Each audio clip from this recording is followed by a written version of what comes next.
बड़ी पेशरफ्त हुई है, जिसके बारे में मैं आपको कई दिनों से बता रहा था, और अब इस खित्ते का तवाज़ुन मज़ीद बिगड़ने का इम्कान पैदा हो चुका है।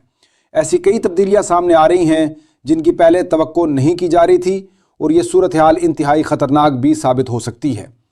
ताज़ा इत्तलात के मुताबिक यूनाइटेड स्टेट्स और इसराइल ने मुश्तरका तौर पर ईरान पर बाकायदा हमले शुरू कर दिए हैं। हमलों में अहम अहदाफ को निशाना बनाया गया है, जिनकी तफसीलात आहिस्ता आहिस्ता सामने आ रही हैं। सबसे पहले बताया जा रहा है कि आयतुल्लाह खामेनी के दफ्तर और उनकी रिहाइशगाह को निशाना बनाया गया है, और बाज़ राय के मुताबिक वहाँ शदीद तबाही हुई है। इसी तरह सदारती दफ्तर पर भी हमले की इत्तलात हैं।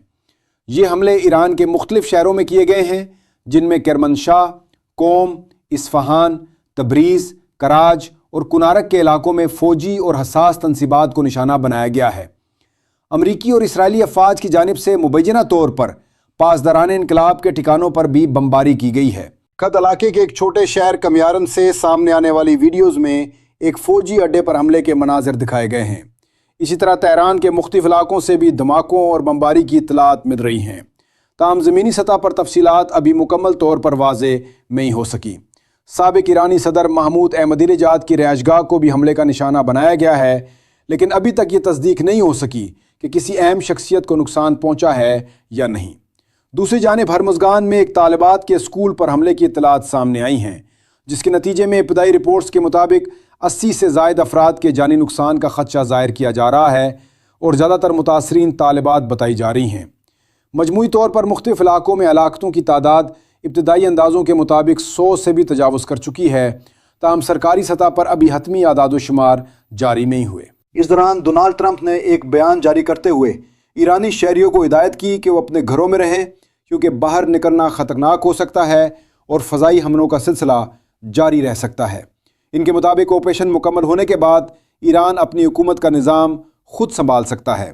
ट्रंप ने यह भी कहा कि ईरान के फ़ौजी अड्डों को मुकम्मल तौर पर ख़त्म किया जाएगा और ईरान की मिसाइल सनत को भी तबाह करने का हदफ रखा गया है। उन्होंने इस बात का एतराफ़ भी किया कि इस ऑपरेशन के दौरान कुछ अमरीकी फ़ौजियों को भी नुकसान पहुँच सकता है, क्योंकि जंगों में ऐसा होना मामूल की बात है। अमरीकी सदर ने ईरानी फ़ौज को यह पैगाम भी दिया कि या तो हथियार डाल दिए जाए या फिर जंग के नताइज के लिए तैयार रहा जाए। उन्होंने मज़ीद कहा कि हथियार डालने वाले ईरानी एहलकारों को मुकम्मल तहफ़्फ़ुज़ फराहम किया जाएगा। अमरीका और इसराइल की क़यादत का मौक़िफ़ है कि यह कार्रवाई एक पेश की दिफाई हमला है, जिसे प्री इम्प्टिव स्ट्राइक कहा जा रहा है, यानी मुमकिना ख़तरे से पहले ही उसे ख़त्म करने के लिए हमला कर दिया जाए। उनका दावा है कि ईरान को जोहरी हथियार बढ़ाने की इजाज़त नहीं दी जाएगी और अमरीकी अवाम की हिफाजत को अव्वलीन तरजीह दी जा रही है। दूसरी जानिब बाज़ रिपोर्ट्स में कहा जा रहा था कि ईरान ऐसे हथियार तैयार कर रहा है जो अमरीका तक पहुँच सकते हैं। ताहम तकनीकी माहिरीन का कहना है कि इस किस्म की सलाहियत का असूल मुमकिना तौर पर कई साल बाद ही मुमकिन हो सकता है, और ईरान की मौजूदा दिफाई हिकमत अमली ज़्यादातर इलाकाई सतह तक महदूद है।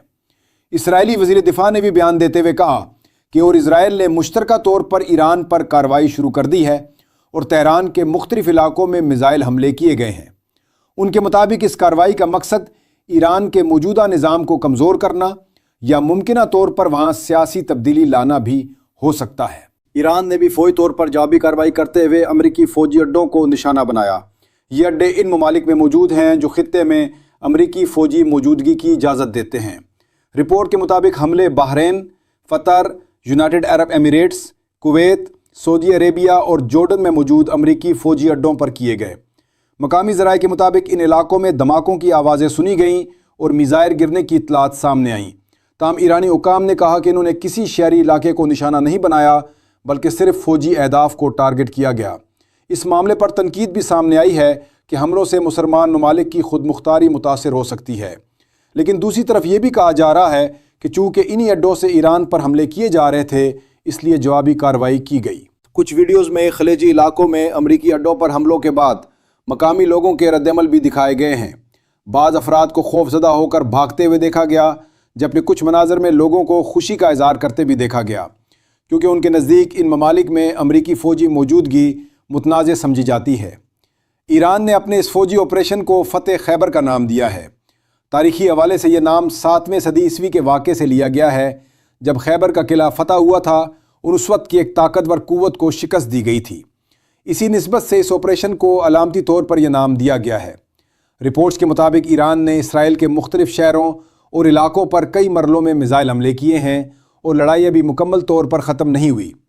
تاہم ایران کے سرکاری ذرائع کا کہنا ہے کہ امریکہ اور اسرائیل اپنے بڑے اہداف حاصل کرنے میں کامیاب نہیں ہو سکے اور اب تک کسی بڑی سیاسی یا عسکری قیادت کو نشانہ نہیں بنایا جا سکا۔ ایک اہم بات یہ بھی سامنے آ رہی ہے کہ اگر خطے میں جنگ مزید شدت اختیار کرتی ہے تو سب سے زیادہ تیار دفاعی نظام کا سمجھا جاتا ہے، کیونکہ وہاں شہری دفاع، زیر زمین پناہ گاہوں اور جنگی تربیت کے نظام کو طویل عرصے سے مضبوط بنایا گیا ہے۔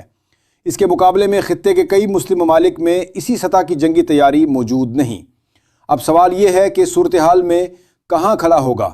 پاکستانی خارجہ اور دفاعی امور کے بعض ماہرین، جن میں ملیحہ لودھی، مشاہد حسین سید اور نجم سیٹھی جیسے نام شامل ہیں، ان کی رائے ہے کہ پاکستان کو محتاط سفارتی پالیسی اپنانے کی ضرورت ہوگی اور ہر ممکن کوشش کرنی ہوگی کہ خطے میں جنگ مزید نہ پھیلے، کیونکہ وسیع پیمانے کی جنگ پورے خطے کے لیے تباہ کن ثابت ہو سکتی ہے۔ یہ صورتحال ابھی بھی انتہائی نازک مرحلے میں ہے اور آنے والے گھنٹے یا دن اس خطے کے مستقبل کے لیے فیصلہ کن ہو سکتے ہیں۔ یہ بات بھی بار بار زیر بحث آ رہی ہے کہ بعض تجزیہ کاروں کے مطابق اگر خطے میں کشیدگی بڑھتی ہے تو ایران کو ایک طرح کی آخری دفاعی دیوار سمجھا جاتا ہے، اور اگر یہاں عدم استحکام آتا ہے تو آگے خطے کی طاقت کا توازن مزید متاثر ہو سکتا ہے۔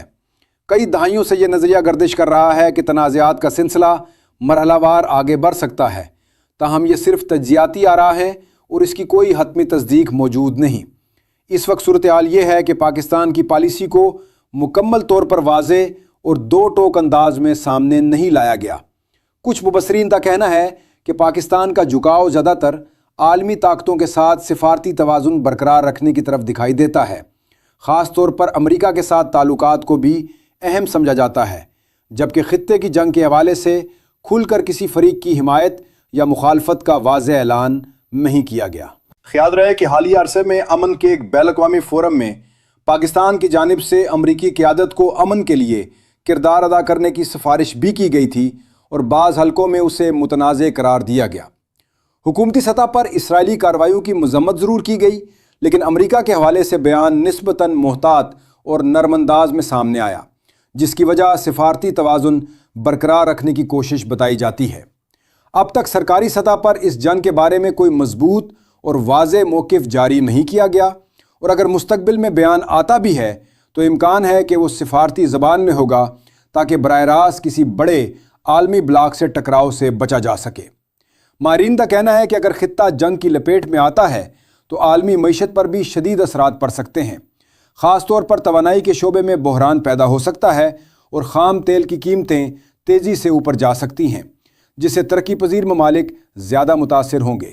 علاقائی سطح پر اگر مشرق اور مغرب کی سرحدوں پر عدم استحکام بڑھتا ہے تو پاکستان کو بیک وقت کئی محاذوں پر دباؤ کا سامنا کرنا پڑ سکتا ہے۔ سرحدی سیکیورٹی، نقل و حرکت اور تجارت جیسے معاملات مزید پیچیدہ ہو سکتے ہیں، خاص طور پر ایسے حالات میں جب ہمسایہ خطوں میں سیاسی یا فوجی کشیدگی بڑھ جائے۔ بین الاقوامی سیاست میں چین اور روس کا کردار بھی اہم سمجھا جا رہا ہے۔ آنے والے 1 سے 2 دن میں یہ واضح ہونے کا امکان ہے کہ اگر جنگ شدت اختیار کرتی ہے تو یہ طاقتیں کس حد تک سفارتی، سیاسی یا عملی سطح پر مداخلت کرتی ہیں یا عالمی اداروں کے ذریعے کسی ممکنہ حل کی کوشش کرتی ہیں۔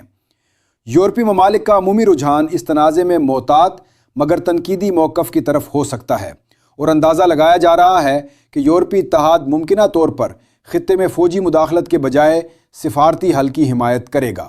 آخر میں تجزیہ کاروں کا کہنا ہے کہ پاکستان کے لیے سب سے اہم بات ایک مضبوط اور واضح حکمت عملی اختیار کرنا ہوگی تاکہ خطے میں بڑھتی ہوئی کشیدگی کے اثرات کم کیے جا سکیں، کیونکہ موجودہ حالات بتا رہے ہیں کہ خطے میں بڑی جنگ کا خطرہ بدستور موجود ہے۔